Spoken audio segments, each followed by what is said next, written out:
అవినీతికి ఆస్కారం లేకుండా విజయవాడ నుండి బటన్ నొక్కి నేరుగా లబ్ధిదారుల అకౌంట్లో వేసిన విషయం కూడా మీ అందరికీ తెలుసు. 33 పథకాలు, దాదాపు 3 లక్షల కోట్లు, అమ్మఒడి, చేయూత, ఆసరా, రైతు భరోసా, పెన్షన్స్, ఇలా చెప్పుకుంటూ పోతే 33 పథకాలు ఉన్నాయి. మీరెవ్వరూ కూడా జగన్మోహన్ రెడ్డి గారిని అడగలేదు. ప్రతి పథకానికి ఒక పేరు పెట్టి మీ అకౌంట్స్లో జమ అయ్యే విధంగా జగన్మోహన్ రెడ్డి గారు తీసుకున్న నిర్ణయం మీ అందరికీ తెలుసు. అందులో భాగంగానే పరోక్ష ప్రయోజనాలు కింద 8,02,00,000 కులం, మతం, పార్టీలకు అతీతంగా పోతిరెడ్డిపాళెం పంచాయతీలో లబ్ధిదారులకు మొత్తం 18,42,00,000, 8,02,00,000, 26,44,00,000 ఒక్క పోతిరెడ్డిపాళెం పంచాయతీకే జగన్మోహన్ రెడ్డి గారు ఈ 5 సంవత్సరాల్లో ఇచ్చారు.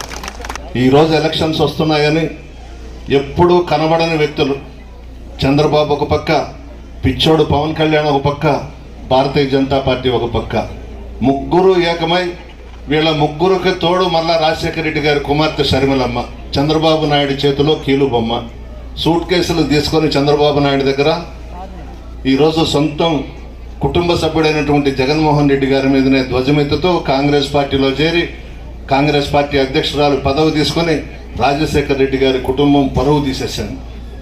ఇంతమంది ఏకమైన సింహం మాత్రం సింగల్గానే వస్తుంది. జిల్లాలో కోవూరు నియోజకవర్గానికి ఒక మంచి గుర్తింపు ఉంది. ఇటువంటి నియోజకవర్గంలో వచ్చి డబ్బు ఇస్తాము, ఓడిస్తాము, 1,00,000 ఓట్లతో గెలుస్తుందంట. ఈరోజు మాట్లాడింది 1,00,000 ఓట్లు, ఏమన్నా చిల్లర పెంకులు అనుకునేదేమో. 1,00,000 ఓట్లు మాట్లాడినామండి. ఎన్ని మాట్లాడితే ఏముంది, నడమంత్రపు సరి కదా. మధ్యలో ఊహించకుండా డబ్బు వచ్చింది, నామినేషన్ వేసింది, అఫిడవిట్లో 76 కోట్లు డబ్బులు ఉన్నాయి, అది పెట్టింది. చీరల వ్యాపారము, ఎంత చీరలు అమ్మితే 76 కోట్లు వస్తుంది. ఆ చిటికేదో మనం కూడా చెప్తే మనం కూడా చీరలు అంగడి పెట్టుకుంటాం కదా. 76 కోట్లు చూపించింది అఫిడవిట్లో. ఎక్కడిది ఈ డబ్బు అంతా, ఏ విధంగా వచ్చింది? ప్రజలు నిరూపిస్తారు, ప్రజల చేతుల్లోనే ఉంది. మే 13వ తేదీ తీర్పు ప్రజా కోర్టులో ఇస్తారు. దాదాపు 40-50 సంవత్సరాల నుంచి ఇబ్బందులు పడుతుంటే చాలా కష్టపడ్డాం. దాదాపు 250 మంది రైతులకు పట్టాలు ఇచ్చాం. ఇది ఒక చరిత్ర పోతిరెడ్డిపాళెంలో. గతంలో ఎంతోమంది ఎమ్మెల్యేలు చేశారు, మంత్రులు చేశారు, ఎవ్వరూ చేయలేని పని నేను చేసి పెట్టాను.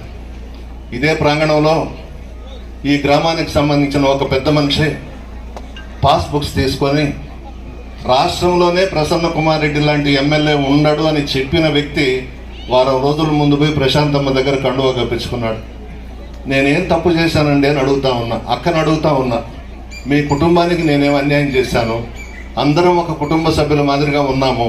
ఈ సమయంలో నాకు ద్రోహం చేసేది నేనేమన్నా మీ కుటుంబానికి ద్రోహం చేసి అన్యాయం చేసి ఉంటే మీరు తెలుగుదేశం పార్టీలోకి వెళ్ళాలి.